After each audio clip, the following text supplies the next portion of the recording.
California just passed a law requiring large retailers to have a non-gendered toy section. A non-gendered toy section? Isn't Ken enough? I cannot believe. Is that real? California is Adam, like, come on. What is wrong with your state? Policing fucking toy stores? Really? That's a level of insanity. Of all, I never would have anticipated. There's so many problems facing our society. Right. Okay. Yeah. There is.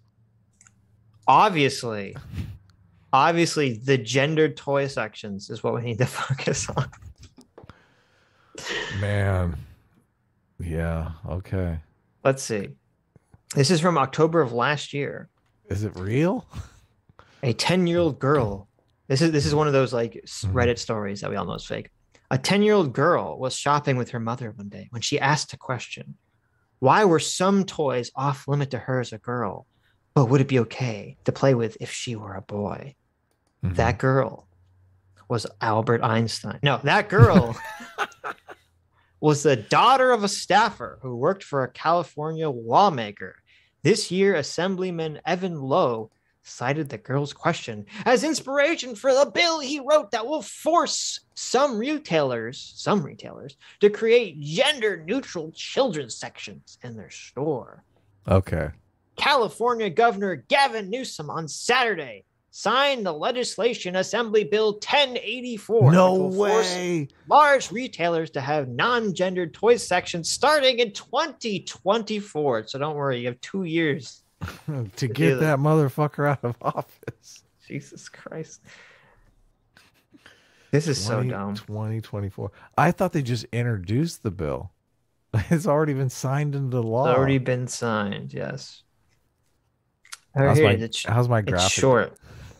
I'll read it. See, the people legislation finds and declares that there's unjustified differences in similar products that are traditionally marketed either for girls or boys can be more easily identified by the consumer if similar items are displayed closer to one another.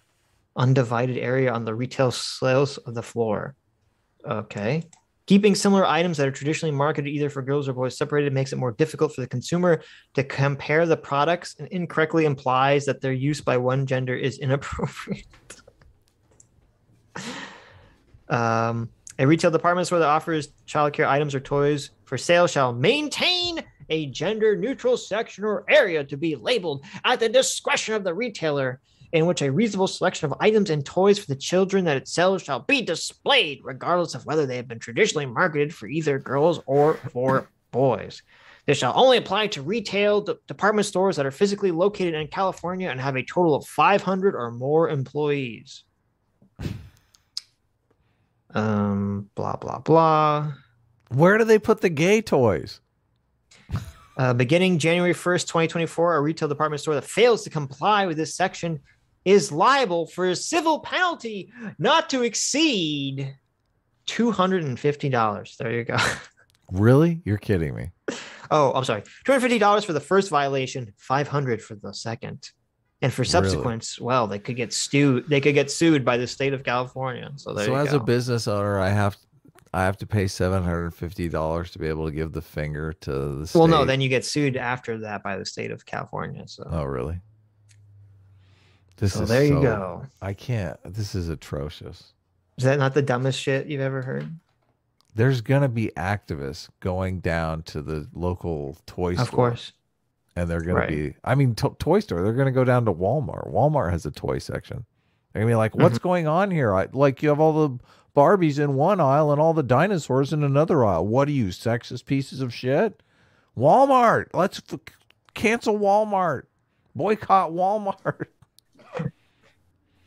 Well, you have all the science toys in one area and all the dolls in another area. What are you trying to say? Women don't like science?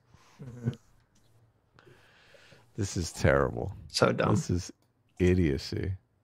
This video was supposed to cheer me up, Sitch. What's going on here? I'm sorry. Listen. This is not working. I forgot how terrible your state is. I'm moving to Florida. We're gonna be underwater. We'll switch places. We're gonna be underwater in 6 months, but it's okay. It's worth it. I hear the real estate market is booming in Florida. It doesn't make any sense. Moving there. Yeah. We need a law for that? Do you have to inject yourselves into everything? From where you can throw a frisbee to who can braid hair?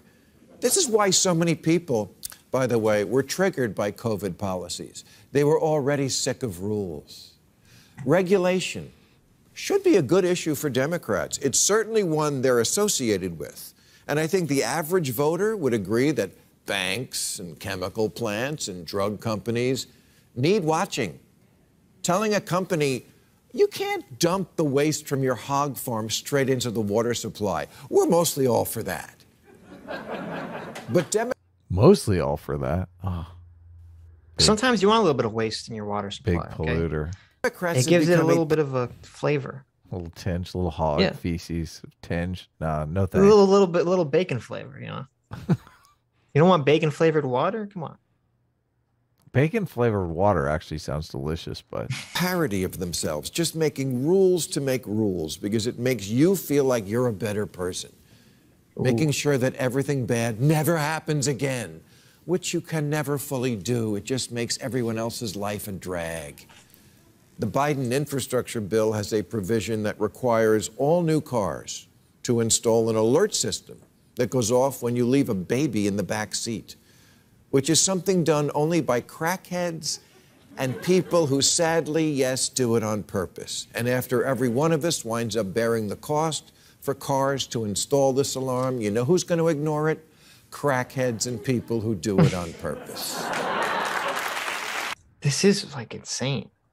How many kids die a year by being left on cars? Do you know? How many kids die? Not sure. Heat in cars. Like, I can't imagine that there's so much of this that it requires all cars to be equipped with some sensor that's going to somehow figure this out. Is it the baby sensor? It's very like. See, it says the average number of child deaths in hot cars is 38 per year. 38. Wow. 38. That's awful. Are these on purpose, or this like how do you forget? There's a lot of really stupid people in the world, Sitch. I don't know if you know this. Because I'm looking, there's this thing that has like all these stats for it, but they don't say. None of them say what was it intentional or not. Because I wouldn't be surprised if the majority of that is either intentional or people like on drugs or something. Have you ever started making eggs and you like start doing something on the computer and forget that you were cooking eggs? I've never done that. No. Really? Have you done? Well, first of all, I don't. Okay, when I'm cooking food, like I don't walk away. Listen, I'm a responsible Eagle Scout, Adam. Okay. When I'm cooking with something that's flammable, I don't wander away to go look at my Twitter feed on my computer. Well, good for you, Mr. Perfect. Pick up my cell phone and I look at Twitter there. All right. Mr. Perfect. Good for you. I'm gonna burn his house down. I was arguing with some Austrian economics person on Twitter. Okay. They didn't think I was funny, dear wife. What was I supposed to do? I'm so sorry my eggs burned the house down. I think we should continue with the video.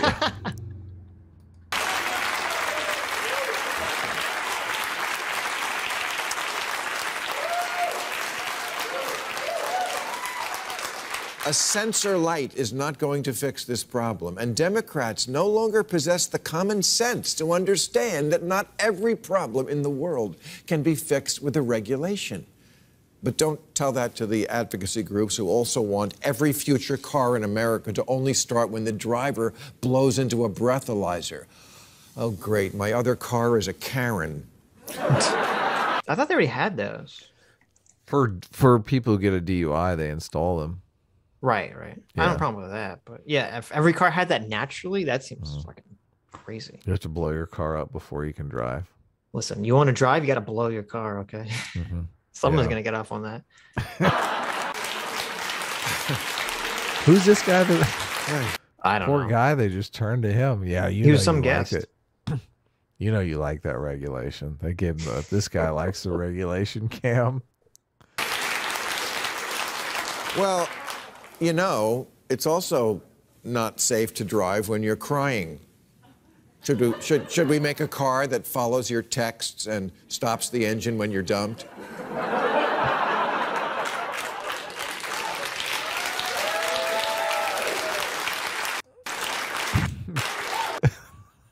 Yeah. Yes. Sitch agrees with that. I do. I mean, I think you should have to take a hormone test, and it should only allow men to drive. Oh, Sexist piece of shit. Do you? da, da, da, da, da, da, da. It's a comedy show, Adam. I can say whatever I want. It doesn't matter. How often? I'm curious. Do you see people Yes. texting and driving in Florida? All the time. Yeah, because in Los Angeles, I see it on the reg, and it does kind of infuriate me.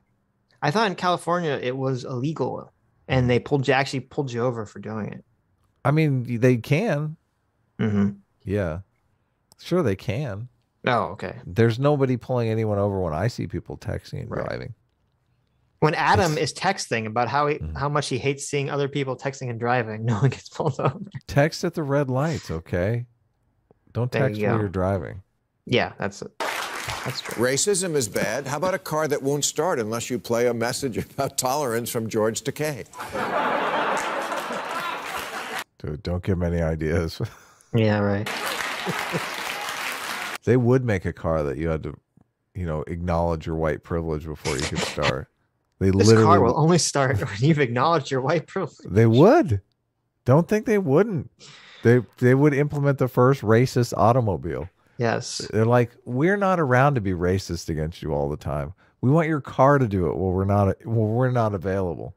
You have to say like a certain code phrase of like, I acknowledge that my whiteness has shaped society in a racial direction that privileges me and disprivileges black people. Bling, your car has now started. Your car's going to start billing you monthly for emotional labor. Right.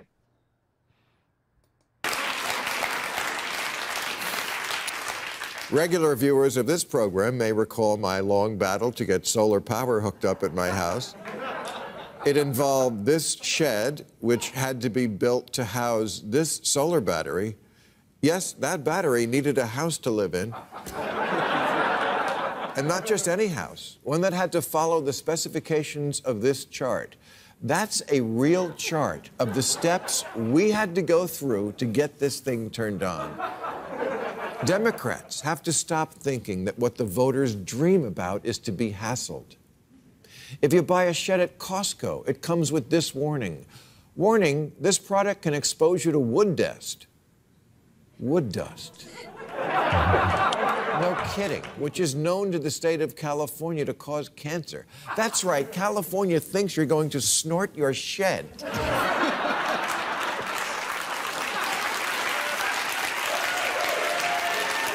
That's actually, I'm torn on that one because obviously that's fucking moron suing for. I got cancer. It was caused by your shed. That's why they do that. It's not. The politicians don't come in and say, you got to place this warning on your woodshed. Well, it's manufacturers that got sued by somebody for. Well, no, it has to. Well, yeah, but it says is known in the state of California to cause cancer. So it has to have something to do with that, right? Yeah. Oh, maybe. Because if it was just a legal thing, it would just say, wood dust maybe causes cancer or something. Mm-hmm.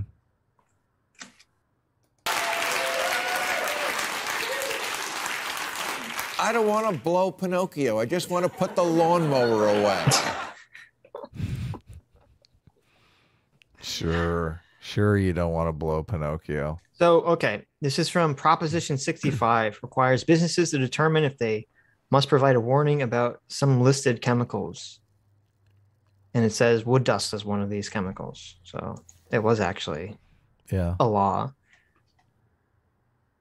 Your state sucks, Adam. I don't know how to tell you this. It's great weather, though. That's why we get all the crazies, because people come here because it's amazing weather. Right.